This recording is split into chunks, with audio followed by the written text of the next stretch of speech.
नमस्कार, स्वागत है आप सभी का एएनबी न्यूज पर और मैं आपके साथ मोहम्मद गुलरेज कुरैशी। और वक्त हो चुका है हमारी खास और सबसे बड़ी डिबेट प्रचंड आरंभ का। आज इसमें हम बात करेंगे देश के लाखों छात्रों के भविष्य के से खिलवाड़ करने वाली नीट पेपर लीक महाघोटाले की कड़ियां अब सीधे तौर पर नेशनल टेस्टिंग एजेंसी यानी कि एनटीए के दफ्तर से जुड़ती नजर आ रही हैं।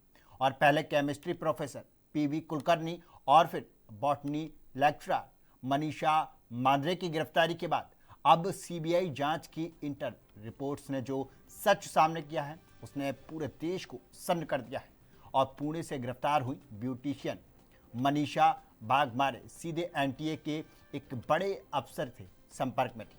और चौंकाने वाली बात यह है कि इसी एनटीए अफसर और अन्य आरोपियों के जरिए परीक्षा से पूरे 6 दिन पहले ही नीट यूजी 2026 का ओरिजिनल पेपर और आंसर शीट की लीक कर दी गई।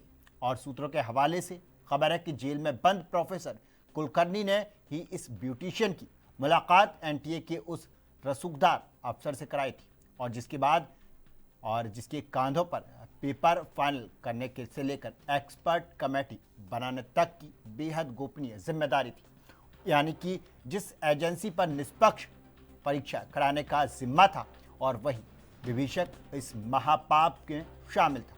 और जांच की आंच अब एनटीए के शीर्ष तक पहुंच चुकी है और आने वाले दिनों में कई बड़े चेहरे बेनकाब होने वाले हैं। और नीट पेपर लीक मामले में अब एक और बड़ा खुलासा सामने आया है और सीबीआई के रडार पर महाराष्ट्र का एक बड़ा कोचिंग सेंटर आया है और जिसकी सालाना कमाई 100 करोड़ रुपए से अधिक बताई जा रही है। और जांच एजेंसी इसे कोचिंग सेंटर के मुताबिक मालिक से पहले ही 2 बार पूछताछ कर चुकी है। और सूत्रों के मुताबिक पेपर लीक मामले में इस संस्था की भूमिका को लेकर गंभीर सवाल उठ रहे हैं और अब तक कई आरोपियों की गिरफ्तारी हो चुकी है और सीबीआई की जांच लगातार तेज हो रही है। तो सबसे पहला सवाल मेरा आशीष जी आपसे, किस तरह से आप इसे देखते हैं? एनटीए की लगातार जिस तरह से लापरवाही देखने को मिल रही है और एनटीए के वो चेहरे जो एनटीए ने सबसे ज़्यादा विश्वास जताया और पेपर तैयार करने के लिए उन्हें ही आगे किया और वही कहीं ना कहीं गद्दार निकले और उन्होंने ही सबसे बड़ी गलती की और पैसे के लालच में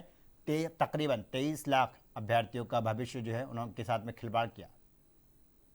अनूप दीक्षित जी, आप किस तरह से इसे देखते हैं? एनटीए की आखिर बर्खास्तगी क्यों नहीं की गई अब तक? ठीक। अंकित जी, आप किस तरह से इसे देखते हैं? तकरीबन 23 लाख बच्चों के साथ में धोखाधड़ी हुई और पेपर लीक हुआ और पेपर लीक में अगर इसी तरह की चीज़ें होती रहीं तो किस दिन ऐसा होगा कि मुन्ना भाई एमबीबीएस की तरह कोई ना कोई इसमें एग्ज़ाम पास कर जाएगा। अनूप जी, आप किस तरह से इसे देखते हैं? जिस तरह से नीट एग्ज़ाम या पेपर लीक होने के बाद में जो विद्यार्थी थे जिन्होंने एग्ज़ाम दिया था उन्होंने सुना कि एग्ज़ाम लीक हो गया, उसके बाद में उन्होंने आत्महत्या कर ली। दिल्ली में भी हमने देखा। तो लगातार इसका जिम्मेदार कौन है इन मौतों का? ये बहुत दुखद घटना है और मैं सभी छात्रों से निवेदन करना चाहूंगा हमारी पार्टी की तरफ से कि इस तरह की घटनाओं की पुनरावृत्ति न करें।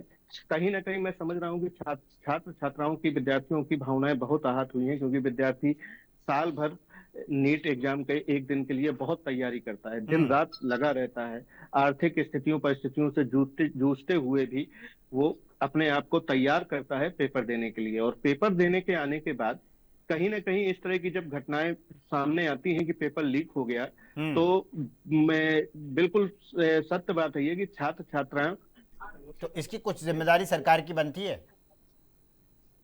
नहीं, बिल्कुल सरकार की भी जिम्मेदारी है। मैं एनएटी में सरकार की जिम्मेदारी है, तभी तो मैं आपको बता रहा हूँ कि सरकार कहीं ना कहीं इस मामले को बहुत गंभीरता से ले रही है और बहुत सख्त कदम उठाएगी, आप देखते जाइए। अच्छा अनूप जी, आप इसे किस तरह से देखते हैं कि प्रधानमंत्री का एक भी ना तो ट्वीट आया और ना ही उन्होंने संवेदना व्यक्त की इनके प्रति जो कि एग्ज़ाम में बैठे थे उनके प्रति, और ना ही इस पर यह कहा कि किसी तरह की कार्रवाई की जाएगी? ये बहुत बड़ा सवाल खड़ा हो जाता है देश के प्रधानमंत्री के लिए।